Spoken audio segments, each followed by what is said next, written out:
Spencer McLaughlin from Locked On Pac-12 joins me on this special edition of the Locked On Sun Devils podcast as we preview the season. Let's get right into it. You are Locked On Sun Devils, your daily podcast on the Arizona State Sun Devils, part of the Locked On Podcast Network, your team every day.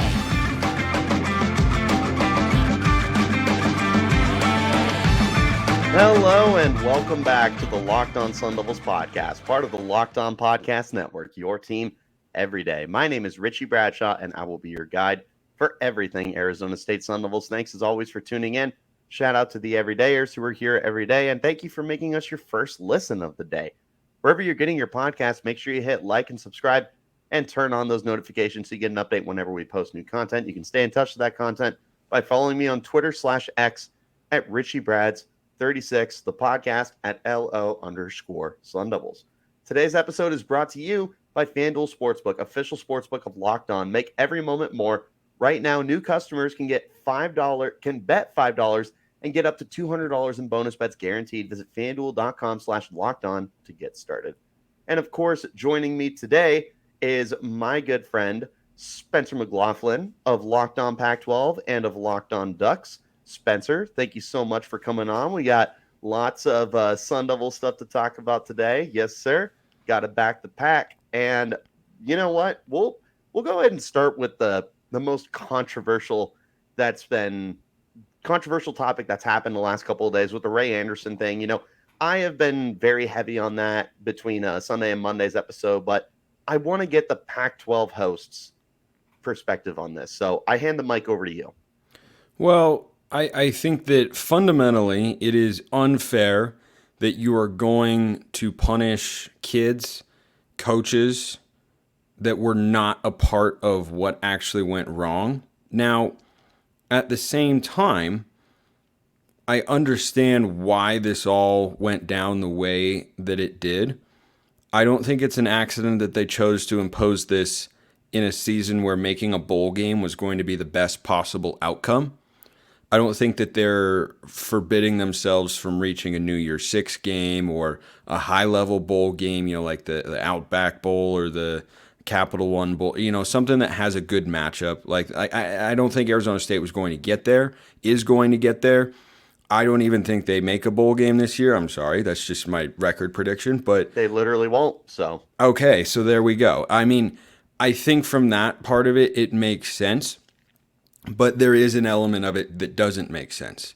And that's that the individual who is the head coach is no longer here. He faces no repercussions. The athletic director, who's still here from that particular era, he faces no repercussions. And that's kind of how you can justify it is, well, you know, there are administrators who are the same. So, you know, the AD's still, they're like, oh, okay, so he's got a consequence, right? No, not really. Not other, like, to my knowledge, there is no fine that he has to pay or anything that he has to do that is a consequence as a result of all of this happening under his tutelage as the athletic director. So I think that part of it stinks. I do feel for the seniors who, look, maybe we're both wrong and they, you know, win 6 games and they could have gone to a bowl and now they won't get to play, you know, one final game. I think it does kind of add simultaneously a level of urgency, but also relaxation to the season,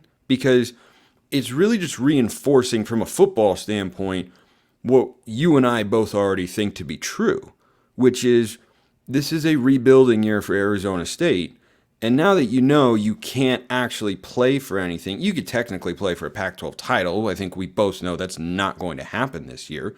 But now that we know you can't play for anything, I almost think it opens the door to let Jaden Rashada start the entire season and say, like, we're trying to get this out of the way. So I think it stinks, but this was also always going to happen. Like, there was always going to be a consequence because of the violations that took place and because the NCAA is a grease fire just across the board. So if you're going to have this happen to your program where you can't play in a postseason game, this would be the year to do it. This is the time, this is the moment. Because now going into next year, you're going to have hungry, motivated players and coaches who are like, yeah, we couldn't play for a bowl game last year, but now we can. You're going to have gotten all these sanctions and forgotten the Herm Edwards era completely and put it behind you. And everything, while you go into the Big 12, it's going to feel like you're looking forward. Everything is going to be forward-looking and forward-thinking. And this year, I think ASU fans just have to accept, and I'm sure many already have, it is that it is a rebuild year. And you're looking for players who can shine next year, elements that you like from the coaching staff, areas of growth, young players like Jaden Rashada continuing to develop as the season goes on.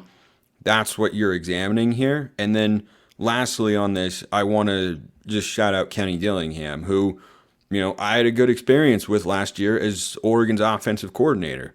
He did very well, and he went to take the ASU job. I don't fault him for that. But he is making himself so likable as ASU's head coach. Like, I don't feel any ill will. There are some Oregon fans, not a lot, but like I've seen some people who were fans of Oregon just online, just regular kind of darkest corner of a fan base sort of deal. Lament whenever a coach leaves. Oh, there's no loyalty. There's nothing like that. I don't think even those fans can look at Kenny Dillingham and say he's handling this all wrong. He seems to handle everything right. And once again, for a really young guy, he's handling this right. So it's not a great situation for him to be in. I think the frustration he feels is very real. The frustration the players feel is very real. And that's all understandable. But in the grand scheme of things, I don't think this sets the program back in a meaningful way compared to the trajectory that it was on before they self-imposed the bowl ban for 2023. So I think that's every thought that I have on the matter. No, and I mean, I feel like you touched just about all the bases. I was curious about what you thought with like the Jaden Rashada thing, and we'll get more into detail with that and everything. I feel like that's really kind of touched all the bases. The frustrating aspect with all of it that I've been going over the last couple of days is that this isn't even the Herm Edwards staff that is getting punished for it, and that's where it becomes so frustrating to be seeing all these guys that are taking those repercussions from the previous staff and from the previous regime and everything like that.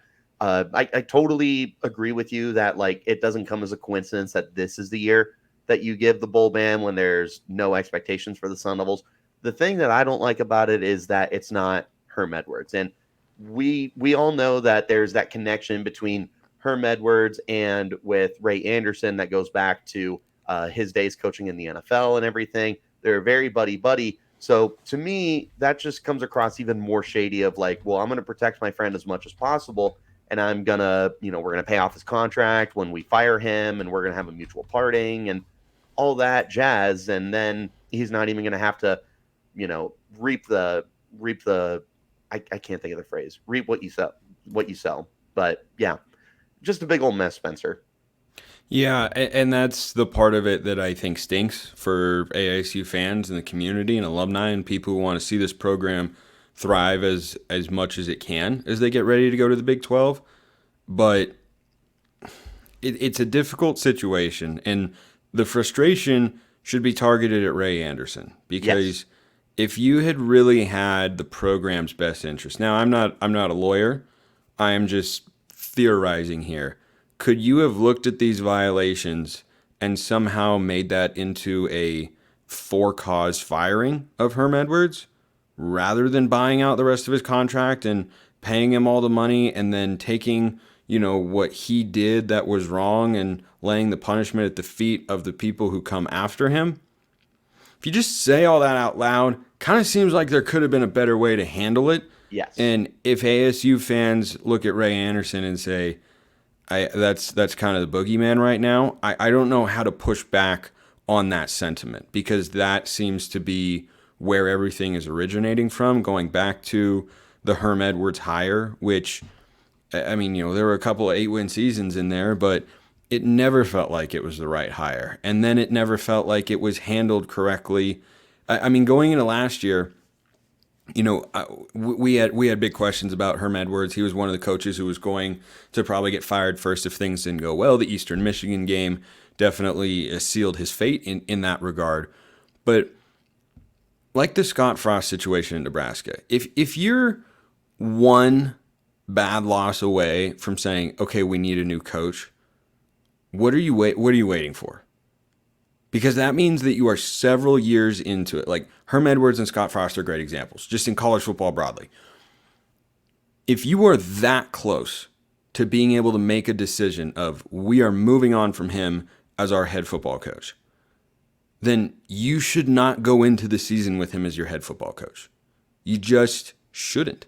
And that pertains to the standards that your program has, the season that you have upcoming, the schedule that you've got in there. But if you're that close, then you're too far away from success to justify still having him around. And that was, I think, a mistake for ASU and led to a lost season last year.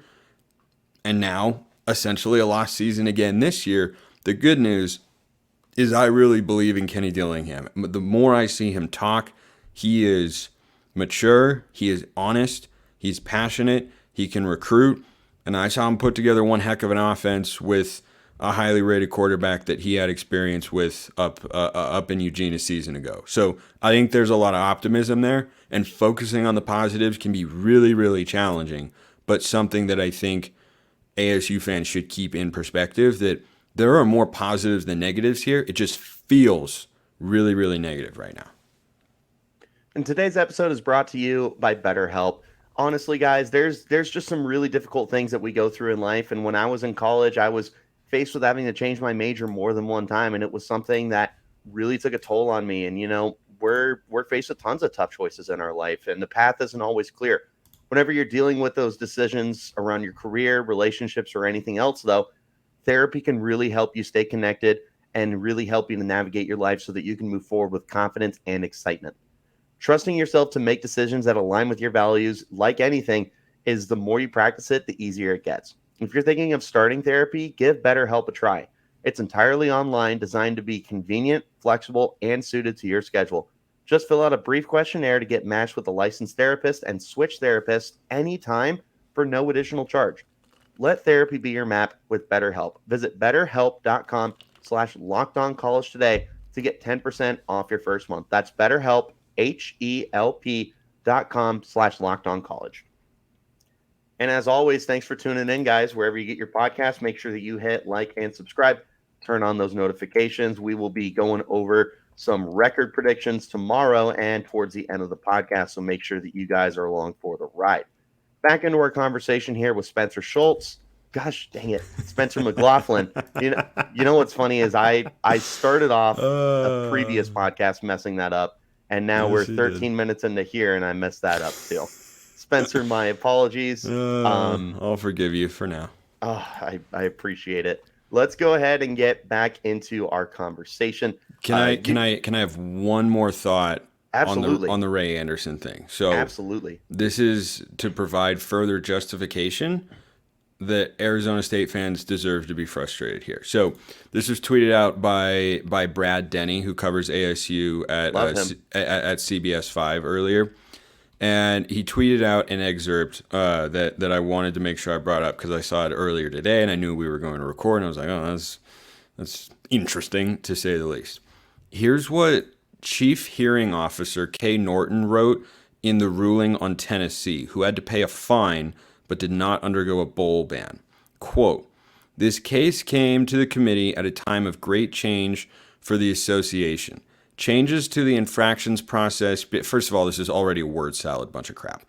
"Changes to the infractions process began roughly 2 years ago with the adoption of a new NCAA constitution, which in relevant parts states, divisional and, as appropriate, conference regulations must ensure to the greatest extent possible that penalties imposed for infractions do not punish programs or student athletes not involved nor implicated in the infractions." Long story short, the NCAA, in a separate violations case that they were ruling on or that they were involved with in monitoring, made it clear that they don't want to punish student athletes or programs not involved with the actual infractions that are being implicated. And yet, here we are. I'm very curious if the NCAA will step in at all. I don't think I'm going to hold out hope that they will, but this is just a big You should never hold out hope of anything positive with the NCAA. Yep. They have You're not no wrong. idea what they are doing. Yep. You ever cook spaghetti? Of course. How do you test when spaghetti is done? Like, you see and make sure that it's not hard and it's all soft and you can stir it. You take a piece of spaghetti in the boiling water and you chuck it at the wall. That too. And if it sticks to the wall, then you're ready to go. If it doesn't, you need to cook it a little bit longer. That is basically the NCAA's punishment model, it seems. It reminds me a lot of the NFL with their drug enforcement policy. They are taking pieces of spaghetti, they're throwing it at the wall, and they are seeing what sticks, and it feels like there is no plan, there is no consistency, that there is no standard, that there is no logic in all of this sort of stuff. So anyway, let's talk about football, like real football. Yeah, let's go ahead and flip it over to the staff. I mean, you've talked a lot about Kenny already, but, we'll continue to pick your brain a little bit. What are some of the big elements that you expect to see pretty immediately with him? You're getting to run the offense last year with Oregon. Like, not only are you the Locked On Pac-12 host, but you're the Locked On Ducks host as well, as somebody who's very familiar with Kenny Dillingham. Like, there's a lot of new moving parts that are going to be going on here. I'm just curious what you're kind of excited to see this year now with a broader lens with the Pac-12. Well, I'm interested to see how he uses specific members of the Arizona State offense. I mean, Jalen Conyers is a weapon. That is a real weapon, and I'm going to have the privilege to see him in person. I'll actually be on the Southern Utah radio call this Thursday down there in Tempe. But Jalen Conyers is a weapon. But there are some other pieces out there, whether it's Elijah Badger or Xavier Guillory. Like they've got individual guys who are really talented. But the question is going to be, I think, how do you do it in reverse, basically? How do you take those skill position pieces to help Jaden Rashada in his development and help get him settled, right? I think you look at a guy like Scatabo at running back, and you look at the guys I just mentioned as pass catchers.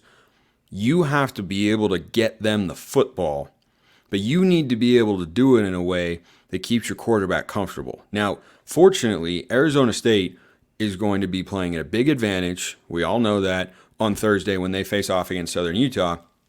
So he'll be able to settle in more than he would if he had to come out guns blazing against a Power 5 opponent. But I think that when you look at how an offense is schemed, particularly early in the game, if I'm Kenny Dillingham and if I'm Bo Baldwin, my priorities are getting Rashada in a rhythm and getting him comfortable, getting easy completions, because he's never seen, even though it's an FCS opponent, he's never seen college football before. Never seen it. Going to be taking his first snap. He's seen it in camp. That's different. We all know that's different. He hasn't seen game action yet. So I expect him to run the football with Scatabo, and I expect him to rely on a guy like Jalen Conyers as a safety net. And I think that schematically, that's the way your offense should be designed, is rather than going quarterback out, go weapons in for their offensive approach. Flipping to the defensive side of the football, we got another Pac-12 alumni, and Brian Ward is the defensive coordinator. Love that hire. Brilliant. I'll let you take it away then. Please tell me what you're looking forward to. I love that hire because you got Brian Ward to make what is mostly a lateral move, not entirely. I think Arizona State as a program has a little bit of a higher ceiling than Washington State, but the Cougs have been a 500 or better team each of the last 2 years. They're coming off back-to-back 7-win seasons. So Jake Dickert knows what he is doing. And I really like Jake Dickert, another guy who, through factors outside of football, I've come to like and respect more and more as a football coach because of his overall holistic approach with regards to how he handles things affecting his program that he cannot control. And I think the way that he passionately talks about his program and his players and the alumni and everything, I think he's very genuine in that. I also think Jake Dickert is a good football coach because we all know Washington State is not an easy place to win. And he has done nothing but deliver 2 seasons over 500. And if you do that in Pullman in back-to-back years, there's a short list of coaches that would be able to accomplish that. Some we would never know because, like a Dan Lanning or a Kalen DeBoer are never going to be at that sort of school because they're getting courted by schools that can pay them more and that have a bigger brand and such. But there are not a lot of coaches that can go up to Pullman and deliver like that. Mike Leach was a special coach. And Nick Rolovich, I know there was a whole debacle there with the vaccine and everything. I'm not diving into that. But it looked like he was maybe going to be all right. But Dickert, again, amidst chaos, took it over and has done nothing but be a better than 500 football team. So I said all that up to say that I think when you grab a guy who worked under that defensive mind in Jake Dickert, I think that's why Brian Ward is a great hire, because I think Dickert's a really, really good defensive coach. I mean, he has taken, Richie, don't forget, Mike Leach, air raid, Nick Rolovich, run and shoot. That was the identity of Washington State, right? But now you think about them, and what are they? They're a defensive football team. They fly around, they're aggressive, they're tenacious, they play really good, hard-nosed defense without the biggest, baddest recruits in the world. So I think that schematically it's a really, really good fit for that reason, because Dickert knows how to put together a defense that is top half in the Pac-12, and he does not have the top half most talented roster in the Pac-12. I look at him, I look at Trent Bray at Oregon State, and Kyle Whittingham at Utah, and I say, those are probably your 3 best defensive coaches right now that have proven it in the Pac. I'm hoping Dan Lanning, of course, as an Oregon fan, elevates himself, but he hasn't proven that yet. Defense was a liability last year at times. So I like the Ward hire. When you come from a coaching tree that looks like that and a defensive mind like that in Jake Dickert, I like that hire a lot. And I think it's telling about the message that Kenny Dillingham is selling that Ward was able to make that move. Because ASU, no matter how you look at it, is a rebuild. And Washington State is not. Washington State is trying to get to an 8 or 9 win season this year. That's their goal. That's their ceiling. 8 or 9 wins, you and I both know, it's not in the cards for Arizona State. It just isn't. So when you look at the fact that he was willing to leave that situation to come down to ASU, I think that's telling about what Kenny Dillingham presents as a head coach. And that's what I think we've been seeing in these press conferences with all this nonsense. He has presence, and he has a confidence and assurance and energy about him that makes me think he'll be a good head football coach. Do you have any expectations for the defense in their first year? They were obviously atrocious last year, but Brian Ward, I echo everything you said. He was one of the hires that I applauded the most during the offseason, and something that I'm really looking forward to seeing this year is the improvement under him, but I just don't know if we should expect like a drastic change, or are you of the opinion that we should see a drastic change? No, I don't know that you can expect a ton in year one. Maybe improvement, but you look around at the offenses in the Pac, and I'll just ask you straight up. Does Arizona State have the personnel to slow down the best offenses in the Pac-12? I don't think so, no. And they're going to go up against all of them. They're going to go Right. up against Oregon. They're going to go up against Washington. They're going to go up against USC. They're going to go up against UCLA. They're going to go up against Arizona. Like, those are probably your 5, I'm sorry, but those are your 5 best offenses in the Pac. Like, you can put them in whatever order you want. It's probably USC, Washington, or Oregon in some order, and then who did I just list in there? Not Arizona, but I just blanked. UCLA, USC. UCLA, yes. So sorry, thank you. UCLA and Arizona. You're going to face those teams, and they're going to be able to score a lot of points because that's what they do. That's what their coaches do. And if you don't have the personnel, at some point you're going to be outmatched. So it might be more competitive than last year, but I think ASU is probably a 3 or 4 win team. Tell me about Jaden Rashada. You mentioned him a little bit earlier, the idea of placing him in a Kenny Dillingham offense. He kind of laid out the game plan for week 1 against Southern Utah. What do you think about him just entirely now that the season is here now that he's been named the starting quarterback. We know a bit of the profile about him. I want to know your thoughts. It's an NFL storyline. The NFL is a master of this. What I mean is, when you're in the NFL, bad teams can be interesting. How can a bad team be interesting to watch? Either a new coach or a new quarterback, a young quarterback, right? So like 2 years ago, the Jags were an interesting watch. You know why? Because they had a young quarterback who we all wanted to see. So that's what Arizona State is right now, is they are that NFL team that is not going to make the playoffs and make a run, go to the Super Bowl, anything like that. But they have a quarterback who I want to see, and I'm very privileged to see will be this Thursday. And I think it's an intriguing matchup to say the least, because you have or an intriguing situation because his recruitment was so wild and crazy, but now here he is at Arizona State, and Sun Devil fans want to know, what do we have? Do we have a guy who's 2 years away from being good, or do we have a guy who's 6 games away from being good? Do we have a guy who's good right now? We don't know. And you won't know till you see it play out really over the first 3 games. Because I think Oklahoma State, ASU's probably overmatched in that game. Fresno State, probably equal footing or close to it. And then you get into Pac-12 play. But by the time you see these 3 games, where ASU will be a big favorite, a pretty sizable underdog, and then probably a push on the point spread, low single digits, we'll have an idea if Jaden Rashada starts all 3 of what he can be this year and what he could be going forward as well. And I think that anytime you get thrown into the fire like that, makes for compelling television. Anything specifically you're looking for out of him? How he processes the game speed. I think that's the biggest thing for young quarterbacks. When you go from high school to college, I've heard this from I had one family friend that played college football at Oregon. He played in the NFL as well, but I've heard this other places too. But what I've heard him tell me before is, look, there is a jump from going from the college ranks to the NFL. No doubt. There is a jump. It's faster. It's better coaching and everything. But the size of the jump is not as big as from high school to college.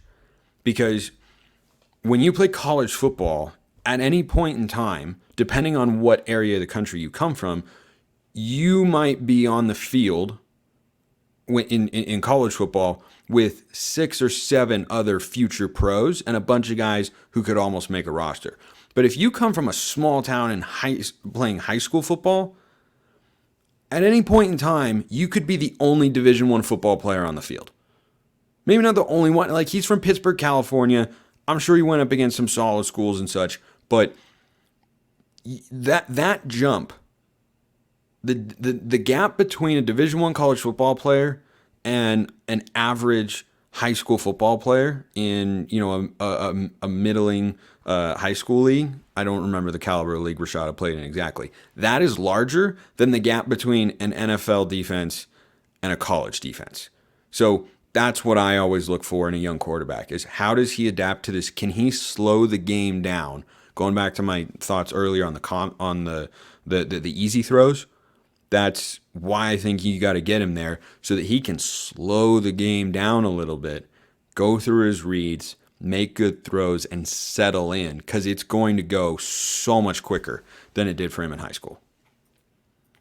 Get ready for the NFL season with incredible offers from FanDuel, America's #1 sportsbook. Right now, NFL customers can bet $5 and get $200 in bonus bets guaranteed. Plus, all customers who bet $5 will get $100 off NFL Sunday Ticket from YouTube and YouTube TV. Now is the best time to join FanDuel. The app is easy to use, and you can bet on everything from spreads to player props and more. So visit FanDuel.com to kick off the NFL season, and you with an offer you don't want to miss. That's FanDuel.com/LockedOn. FanDuel, official partner of the NFL. We're back now to finish up our conversation with the moment that everybody has been waiting for, and that is record predictions. Now, Spencer, I know that you're not going to be as high on this team as I might be, so let's go ahead and just run through the schedule real quick. So we've got 12 games this year. We've got 8 home games. I'm going to throw you a game. Give me a brief overview and give me a win or a loss. Let's go ahead and start with Southern Utah coming up this Thursday. Give me your That's thoughts. a win. Arizona State's rebuilding, but it's an FCS opponent, and I don't think they're as far down as Arizona was 2 years ago when they lost to NAU. I think they'll be fine. So I think that's a win. Oklahoma State, kind of the opposite end of the spectrum. They're not up to that level yet. They have brought in a nice portal class, but I still, young quarterback, good team, good program, good coach in Mike Gundy. I think the Cowboys are too much there. Fresno State, this is one where I can see going either way. And I think Arizona State is going to split, most likely, with games with Fresno State and one of Utah or Washington State. Or sorry, UCLA Utah. Or Washington State. Oh, I was going to say. Not Utah, sorry. Whoa. Wrong U. Wrong U, Pac-12 school. So my guess is Fresno State, who lost Jake Haener, is going to be the game they win. But I do believe that Arizona State, much like they did last year, could pull an upset. I think Washington State would be an upset, though not a massive one, at UCLA. I am quite low on UCLA this year, and there are reasons for that centered around the quarterback position because they don't have one. They have 3, and I don't like that in this league. But everywhere else, I can only see a win against Colorado. It's unfortunate they missed Stanford this year, and they have to go at Cal. And look, at Cal is certainly a more winnable game than others, and I expect them to be competitive. But I think Cal is a pretty solid football team this year, and I think their defense will be much better than it was last year. I think their offense will be improved as well. I think Cal's a 500 football team this season. So I'm of the belief, unfortunately for ASU fans, that it'll be another 3-9 year. I think they only have one conference win on their resume, and it's just because the schedule shakes out tough. If they had Washington State, UCLA, or Oregon State's schedule this year, then I could see them winning 4, maybe 5 games. But they have to go up against every contender except Oregon State, and they have to play Oregon late in the year. And look, the Ducks have had trouble in the desert many a times before. Arizona could also be a winnable game, perhaps, but I think the Arizona offense, again, I'm sorry to say this out loud on your show, Richie, and you'll probably never invite me back. I think the Arizona offense is a little bit better. He winds up for the punch. Go ahead, break your computer screen. You'll have to pay for it. I won't. I think the Arizona offense is better. I think the Arizona defense has made some nice upgrades via the portal this offseason, and they're just further along in their rebuild because they're 2 years into it, going into year 3, and Arizona State's going into year 1. So I think that the Cal and the Washington State or UCLA games in Arizona are other ones to watch. I won't be surprised if they win one of those and go past my exact record prediction of 3. Like I can see a 4-win team here. I absolutely can. I just think the schedule is pretty tough, and the road games, at Cal, at Washington, at Utah, at UCLA. I mean, Cal's your best shot there, but I think the other ones are probably losses. And I think the one conference win comes against Colorado. And it's not an indictment on the program. It's just a matter of understanding what the situation is and where they are at compared to the rest of the teams in the Pac-12. Let me throw this at you. We have probably 5 really good contenders in the Pac-12, right? Yeah. That's fair to say. USC, Washington, Utah, Oregon, and Oregon State. Yep. ASU has the luxury of playing 4 of them. Now I'm going to place this on you. You have to pick an upset out of any of those 4. Which one you got? Well, they don't play Oregon State this year. They already beat Washington last year, so I'll take that one out. Utah is on the road, so I will actually go with my Oregon Ducks because they have them at home. Washington is on the road. Utah is on the road.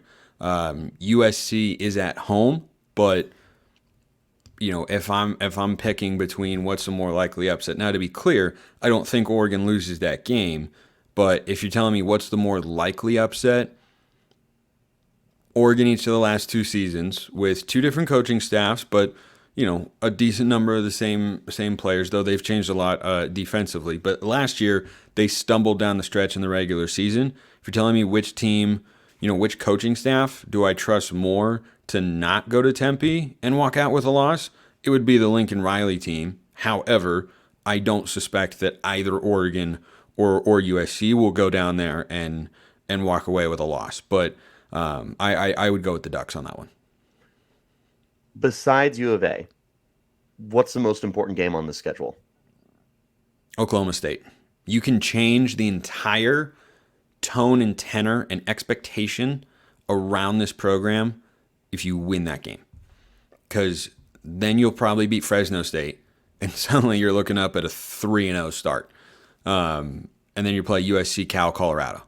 And I would feel differently about ASU if they started 3-0. I'm not going to say it's impossible. I don't think it's likely, but I could see 1-2. I cannot see 0-3. I think 3-0 is more likely than 0-3, but I could see 1-2 or 2-1. 2-1 is probably the most likely. I also don't think it's out of the realm of possibility that they lose to Fresno State. They start 1-2, and then they pick up a second Pac-12 win somewhere, whether that's Washington State at home or winning at Cal or upsetting UCLA or beating Arizona. I think those would be kind of the games to watch. Perfect. One last question for you before I let you go. What is purely a record that you would say is a success for Kenny Dillingham in year one? Not so much what we see on the field or anything. If you looked at a record, you'd be like, yep, that's good. That's what we want to see in year one. I don't know if it's a record so much as it is a standard. I'm a big Josh Pate fan. You are not where your record says you are. So if you go 4-8, there is a world in which that is a worse 4-8 than a 3-9 season. What do I mean by that? If Arizona loses Jaden Rashada to an injury, that is now a completely different team. And if somebody else is injured and you end up picking up a win, like, credit to you, because injuries happen, they're a part of football. But I wouldn't view that as successful if they were then blown out in every single other game, as if they went 3-9, everybody they played was at full strength or close to it, and you look back and said, wow, they were like 2 plays or just a couple sequences away from being 5-7. I think 4 wins with 8 blowout losses is not as successful as 3 wins with only 3 blowout losses. And the other 6 losses are competitive because you're trying to build a foundation, you're trying to establish a culture, and to do that, you need to compete as often as possible. So that's where I look and say, if they come out and they are competitive, doesn't have to be a nail biter, but if for 3 quarters and change, you're holding on or you're in the game, starters aren't getting subbed out or anything like that. If you do that in 8 of your 12 games this year, I think that's a good season. I think that's how you define success, is how many games are we competitive in? I like it. I think that that's very well said. Any final thoughts on ASU before I kick you off my podcast forever? Do you have air conditioning in the press box down there? Oh, we do. Don't you worry. Good. And we got a Coca-Cola machine. Well, but I just need expect water. stadium food. No worries. Spencer, thanks so much for joining us. I hope you guys enjoyed Spencer's insight. Where can the good people find you if they're interested about more Pac-12 content? I am at Smalls_55 on Twitter and at LO_Pac-12. I also host Locked On Ducks, that and Locked On Pac-12, both Monday through Friday on YouTube and wherever you get your podcasts. My man, always good to be on with you. Thank you so much for for being a guest, all that good stuff. I am stumbling over my words as we get to the finish line here. Guys, if you want to know my predictions for the season, I'll be doing that tomorrow. I'll break down game by game, see where I got wins, see where I got losses. I've been stuck at 4 wins all year. Is that going to change? Probably. So you should tune in and find out for yourself. Stay in touch with the podcast wherever you're getting your podcast, though, by hitting like, subscribe. and turn on notifications where we are available anywhere you get your podcast. I'll see you guys tomorrow. Till then, you keep it locked right here on Locked On Sun Devils.